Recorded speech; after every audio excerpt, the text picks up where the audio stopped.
में आप देख रहे हैं सभी दर्शकों का बहुत बहुत स्वागत है। लाइव में आपके साथ जुड़ चुकी हूँ। उपचुनावों की हर एक अपडेट के साथ लगातार हम आपको रूबरू करवा रहे हैं। टाइम्स में आपकी टीम आपको रूबरू करवा रही है। ये जो उपचुनाव लुधियाना वेस्ट के होने जा रहे हैं बहुत ही दिलचस्प बने हुए हैं। बात तो हमेशा की जाती है कि राजनीतिक गलियारे हमेशा से गर्म रहते हैं, लेकिन अगर हम इन पंजाब के लुधियाना के उपचुनावों की बात करें तो दिग्गज सभी मैदान में आमने सामने है और ये चुनाव लगातार नए नए मुद्दे लेकर सामने आ रहे हैं। हर एक विरोधी पार्टी लगातार हर रोज एक नया मुद्दा उठाकर सामने आती है, नई नई टिप्पणियां करती हुई नजर आ रही है और होर्डिंग्स वॉर तो लगातार हम देख रहे हैं कि चल ही रही है। भाजपा ने अभी हाल में अपने कैंडिडेट अनाउंस किए, जीवन गुप्ता जी को टिकट मिल चुकी है। हमारे साथ राणा गुरजीत जी जुड़ चुके हैं जो एक बहुत लंबे समय से कांग्रेस में है और साथ ही साथ अब भारत भूषण आशु जी के साथ जुड़े हुए हैं।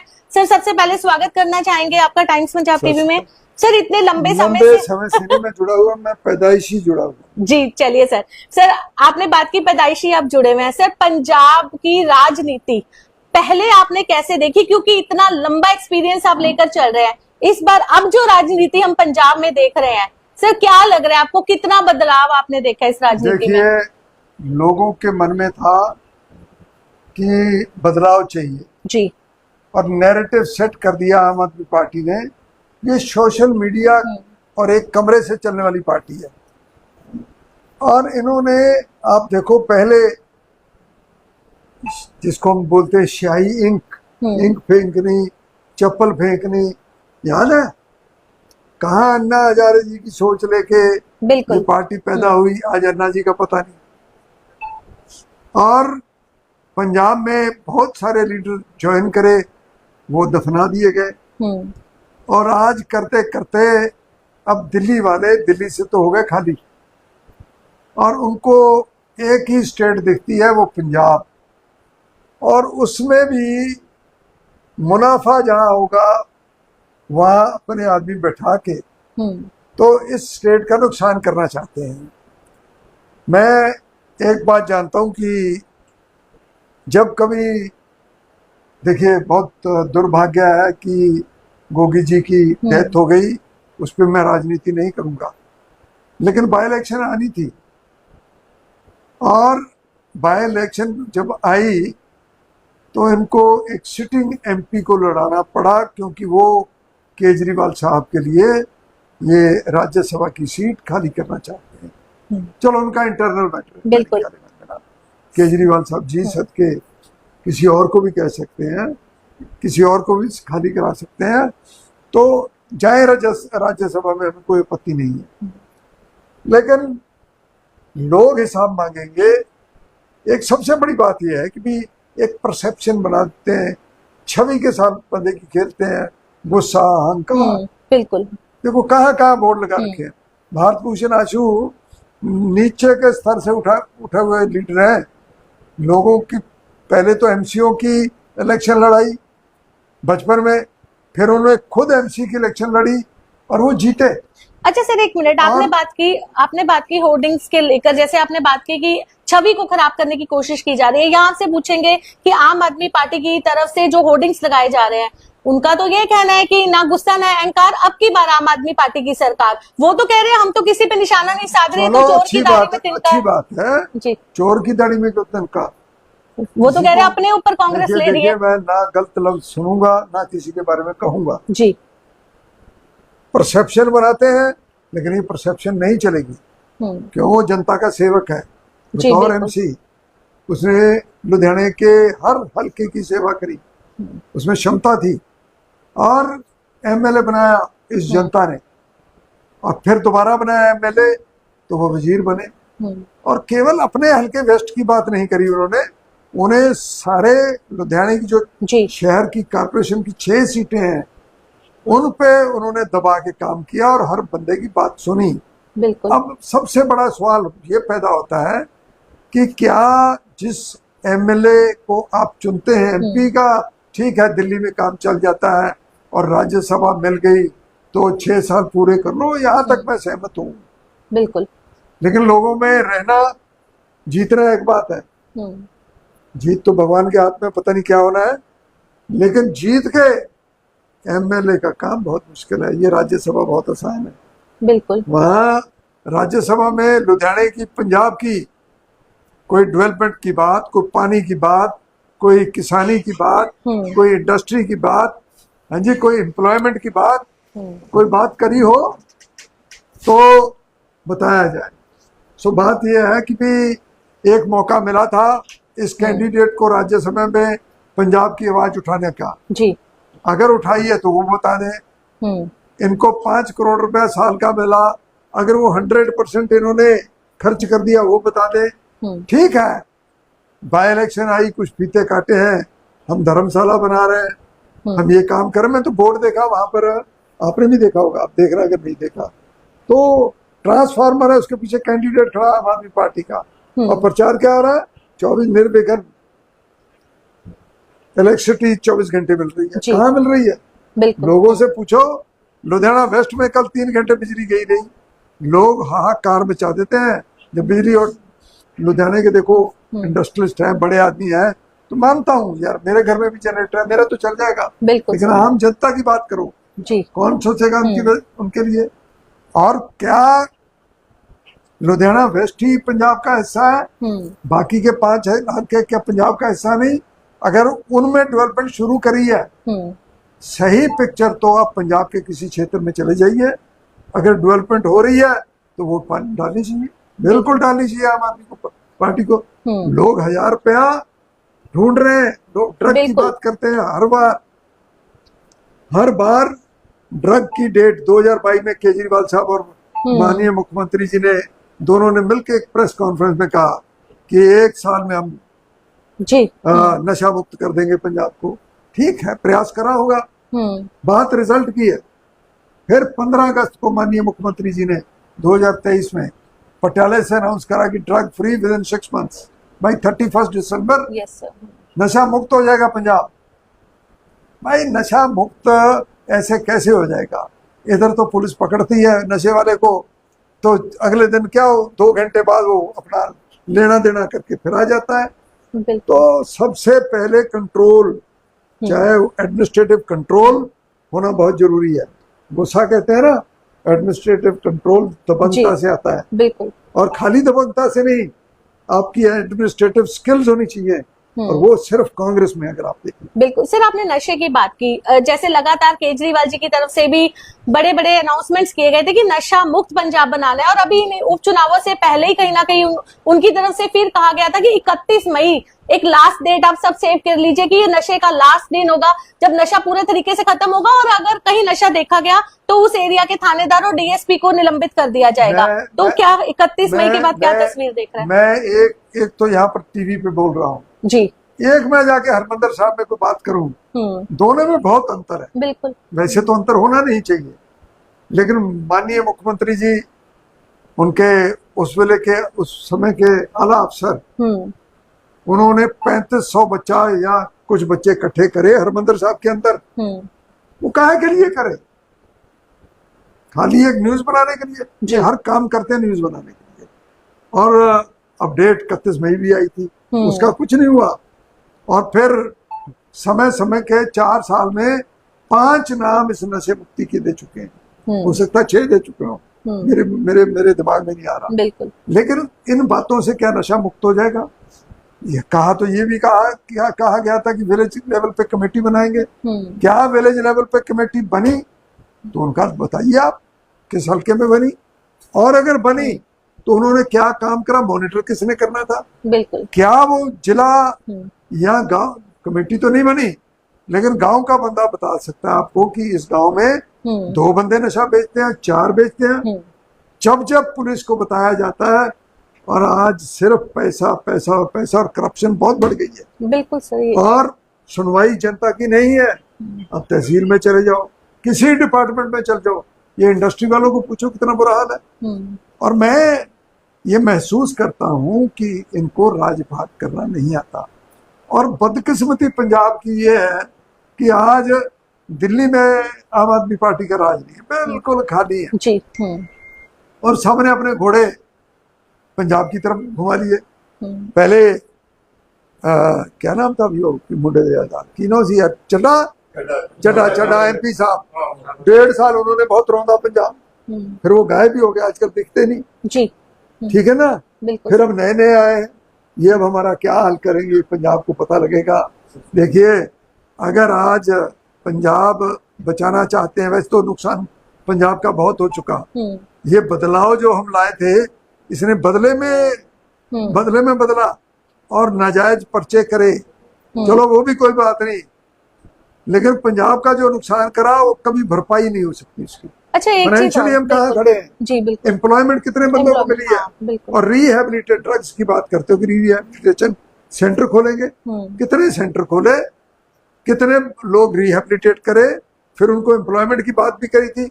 मैं तो समझ नहीं आता, बातें करो, इरादा बुरा नहीं है, लेकिन इम्प्लीमेंटेशन नहीं है। इम्प्लीमेंटेशन तो इसका मतलब इरादा ही नहीं है। अगर आप 4 साल में 4 प्रोग्राम देके या 5 प्रोग्राम देके, उनमें से ड्रग के ऊपर खाली बात कर रहा हूँ, उनमें से एक भी प्रोग्राम आपने सिरे नहीं चलाया। क्या ये सोशल मीडिया और मीडिया को तो पैसे मिलते हैं, 850 करोड़ 850 करोड़ का बजट है, तो एक आम आदमी की खबर नहीं छपती, एक पॉलिटिकल पार्टी जो ऑपोजिशन में है उसकी खबर नहीं छपती, जनता के साथ क्या हो रहा है उसका पता नहीं लगता। तो मेरा कहने का मतलब है, ये सब क्या हो रहा है, ये गलत हो रहा है, पंजाब के साथ खिलवाड़ हो रहा है, और ये एक मौका है।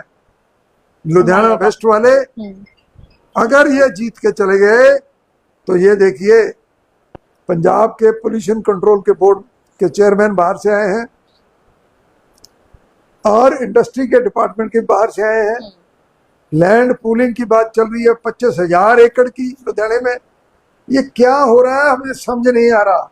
या तो पंजाबी इस योग्य नहीं है, या इन्होंने ये मन बना लिया कि 1.5 साल में हमने अपना काम करके और पंजाब से चले जाना। सर, आप लैंड पूलिंग की बात कर रहे हैं, तो कैबिनेट से मंजूरी मिलने के बाद तो वो कह रहे हैं कि जो किसान इतने समय से नाराज दिख रहे थे, बड़ी हम प्राउडली कहते हैं कि कृषि प्रधान प्रदेश में रहते हैं, लेकिन अब वो कह रहे हैं कि इससे किसानों को करोड़ों का फायदा होगा। किसानों के साथ चलते हैं जी।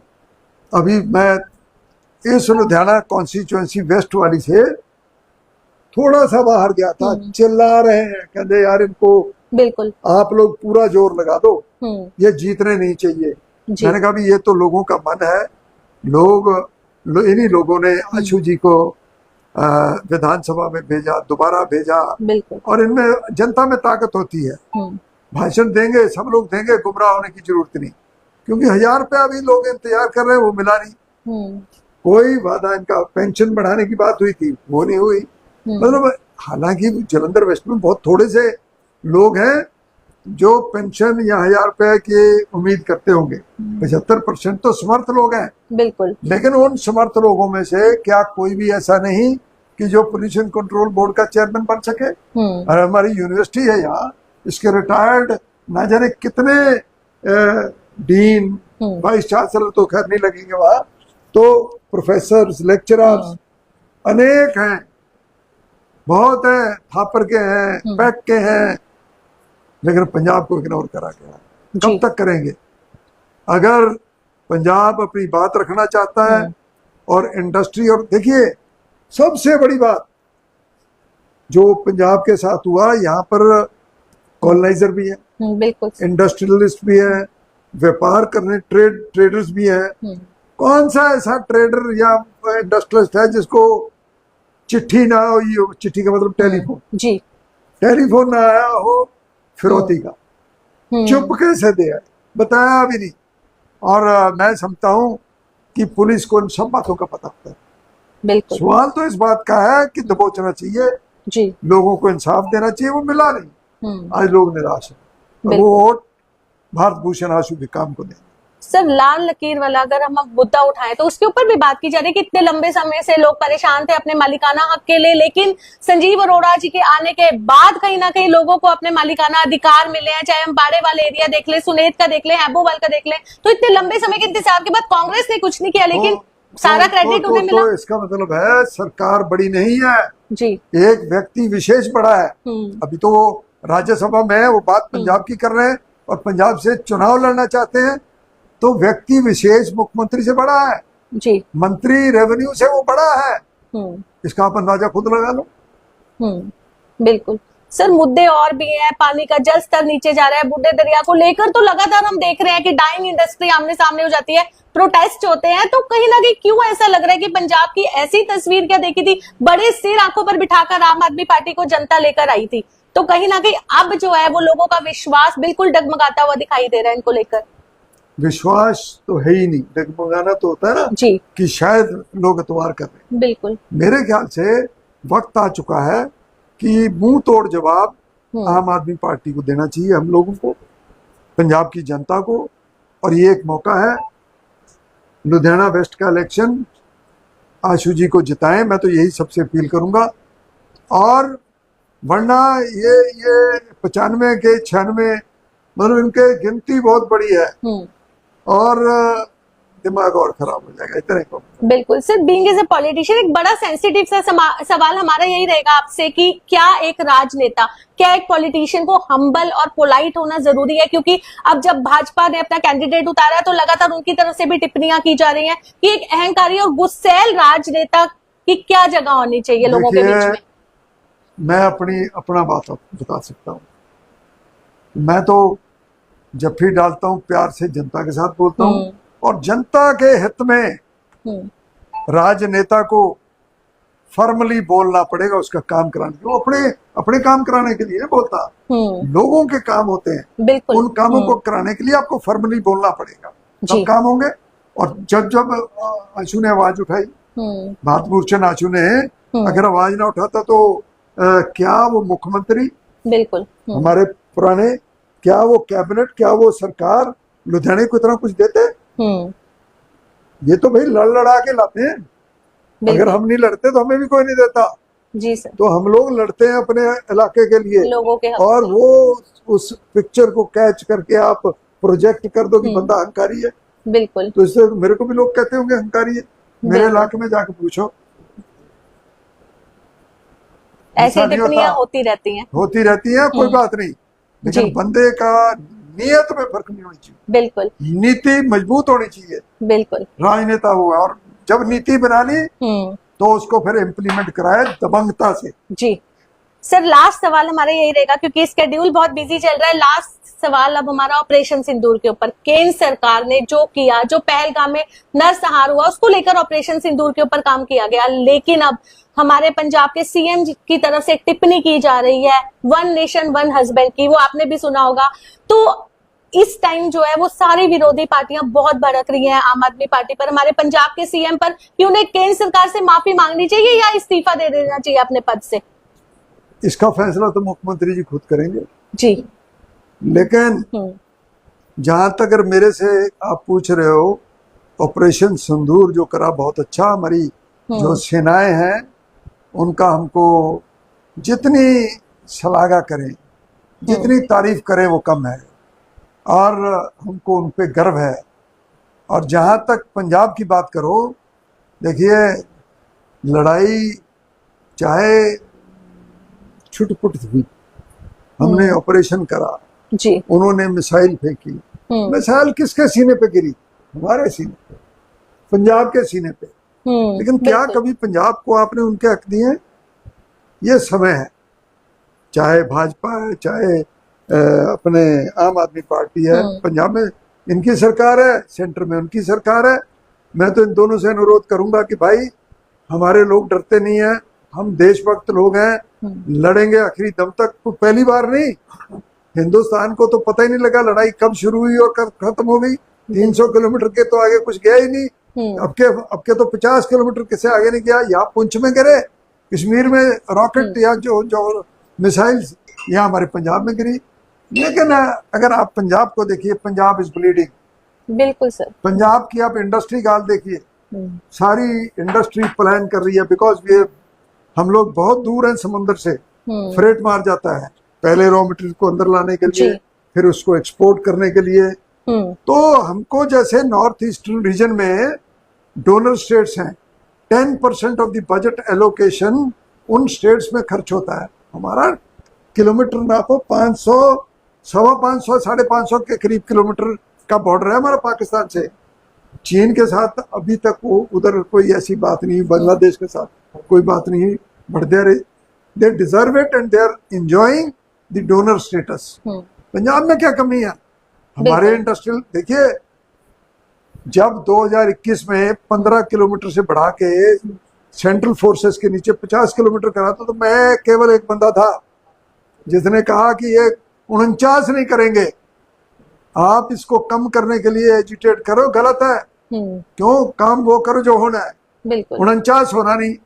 आप विरोध कर रहे हैं। ऑल पार्टी मीट हुई तो मैंने उसमें प्रेस कॉन्फ्रेंस में कहा था कि डोनर का स्टेटस पंजाब को मिलना चाहिए।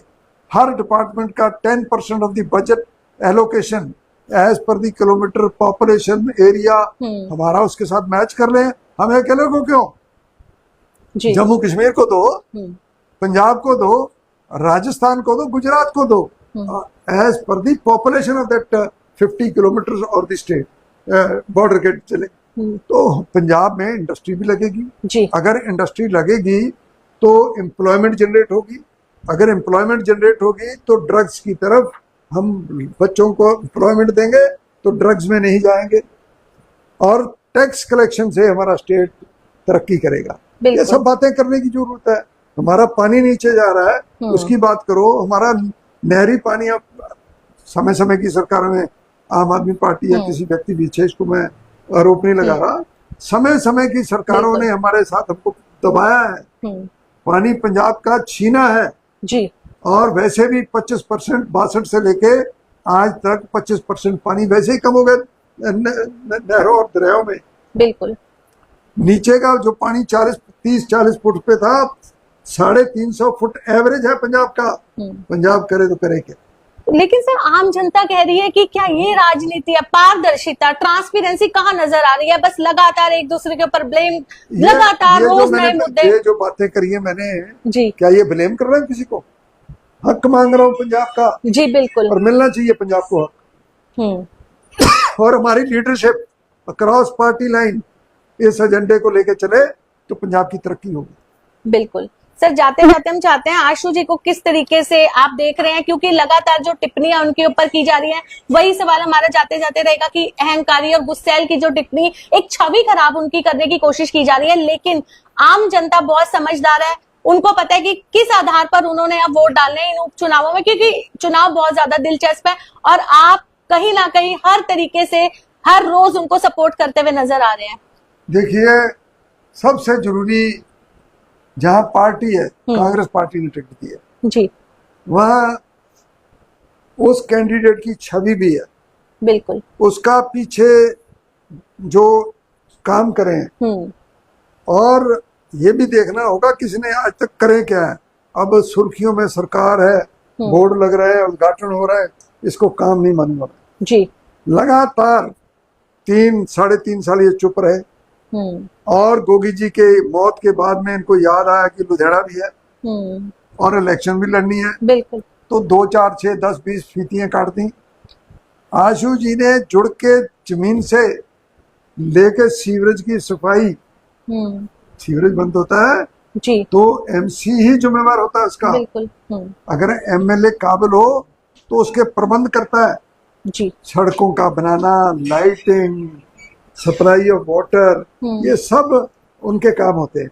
ये सब आशु जी ने करे और बतौर एमएलए भी इन चीजों को फॉलो करा जी। आशु जी ने इन सब। बिल्कुल सर। और दूसरी तरफ देखिए कि क्या वो सीवरेज जहाँ साफ करवाना हो वहां जा सकते हैं? जहाँ गार्बेज कलेक्शन की बात करोगे तो वो क्या वहां जाएंगे? गार्बेज डिस्पोजल बड़ा बड़ा इशू है, तो ये कौन करेगा जी। लेकिन इससे भी बड़ा सवाल ये है कि अगर आम आदमी पार्टी के कैंडिडेट को ढूंढना हो तो जनता को या शताब्दी में या जहाज से या सड़क से दिल्ली जाना पड़ेगा। आशु 24/7 अवेलेबल है लुधियाना में। आज से नहीं, पिछले 40 साल से वो जनसेवा में है, तो उसका वे ऑफ लाइफ बन चुका है आज। बिल्कुल। इनको भी अपना वे ऑफ लाइफ बनाना होगा। पता नहीं बदलाव कर पाए ना कर पाए, तो जनता क्यों एक चांस ले? बिल्कुल। जनता को एक जो सेवादार नौकर कह लो, मैं तो मानता हूँ, चाहे सरपंच है, चाहे एमसी है, चाहे एमएलए है, ये जनता का नौकर है। क्या वो नौकरी करने को तैयार है? मेरे ख्याल से नहीं। बिल्कुल। थैंक यू सर अपना वैल्यूएबल टाइम हमें देने के लिए। जी लगातार हर एक अपडेट से हम आपको रूबरू करवा रहे हैं और अब ये जो उपचुनाव है लुधियाना वेस्ट के बेहद दिलचस्प बनते जा रहे हैं। राजनीति पूरे तरीके से गर्माती हुई नजर आ रही है। जैसे हमने आपको पहले बताया, रोज नए मुद्दे, रोज नई टिप्पणियां, लेकिन उसके बाद जनता बहुत समझदार हो चुकी है। अब जनता को पता है कि किस आधारों पर उन्होंने वोट डालने हैं और कांग्रेस की मजबूती तो आप हर रोज देख रहे हैं कि लगातार पार्टी छोड़कर जो यूथ है यहाँ का वो कांग्रेस को ज्वाइन करता हुआ नजर आ रहा है। अभी आने वाला समय बताएगा कि जनता किस पर अपना विश्वास दिखाती है। लुधियाना से कैमरामैन गोल्डी के साथ शिप्रा बसरीजा। ਟਾਈਮਸ ਪੰਜਾਬ ਦੇਖਣ ਵਾਲੇ ਸਾਰੇ ਦਰਸ਼ਕਾਂ ਨੂੰ ਮੈਂ ਗੁਜ਼ਾਰਿਸ਼ ਕਰਦਾ ਕਿ ਇਸ ਚੈਨਲ ਨੂੰ ਲਾਈਕ ਕਰੋ, ਸਬਸਕ੍ਰਾਈਬ ਕਰੋ। Thank you.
ਸਤਿ ਸ਼੍ਰੀ ਅਕਾਲ ਜੀ, ਤੁਸੀਂ ਦੇਖ ਰਹੇ ਹੋ ਟਾਈਮਸ ਪੰਜਾਬ ਟੀਵੀ ਤੇ ਮੈਂ ਹਾਂ ਤੁਹਾਡੀ ਆਪਣੀ ਅਦਿੱਤੀ ਆਰਿਆ। ਇਹਨੂੰ ਲਾਈਕ, ਸਬਸਕ੍ਰਾਈਬ ਤੇ ਸ਼ੇਅਰ ਕਰੋ।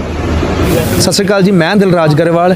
ਟਾਈਮਸ ਪੰਜਾਬ ਦੇਖਣ ਵਾਲੇ ਜਿੰਨੇ ਵੀ ਸਰੋਤੇ ਨੇ ਉਹ ਪਲੀਜ਼ ਕੱਲੀ ਨਿਊਜ਼ ਦੇਖ ਕੇ ਵਾਪਸ ਨਾ ਜਾਇਆ ਕਰੋ। ਲਾਈਕ ਕਰੋ, ਸਬਸਕ੍ਰਾਈਬ ਕਰੋ, ਸ਼ੇਅਰ ਕਰੋ, ਕਿਉਂਕਿ ਇਹਨਾਂ ਦਾ ਕੰਟੈਂਟ ਬਹੁਤ ਜੈਨੂਇਨ ਹੁੰਦਾ ਹੈ ਨਾ। ਇਹਨਾਂ ਦਾ ਵੇ ਆਫ ਇੰਟਰਵਿਊਇੰਗ ਬਹੁਤ ਅਮੇਜ਼ਿੰਗ ਹੈ, ਬਹੁਤ ਕੰਫਰਟੇਬਲ ਕਰਾਉਂਦੇ ਆਰਟਿਸਟ ਨੂੰ ਜੋ ਵੀ ਜਿੰਨਾ ਵੀ ਇੰਟਰਵਿਊਜ਼ ਲੈਂਦੇ ਨੇ। ਤਾਂ ਪਲੀਜ਼ ਸਬਸਕ੍ਰਾਈਬ ਕਰੋ, ਸ਼ੇਅਰ ਕਰੋ, ਲਾਈਕ ਕਰੋ। Thank you so much. ਉਹ ਟਾਈਮਸ ਪੰਜਾਬ ਨੂੰ ਫੋਲੋ ਕਰਨਾ ਨਾ ਭੁੱਲਿਓ। ਲਾਈਕ, ਸ਼ੇਅਰ, ਕਮੈਂਟ ਜ਼ਰੂਰ ਕਰਿਓ। Thank you so much.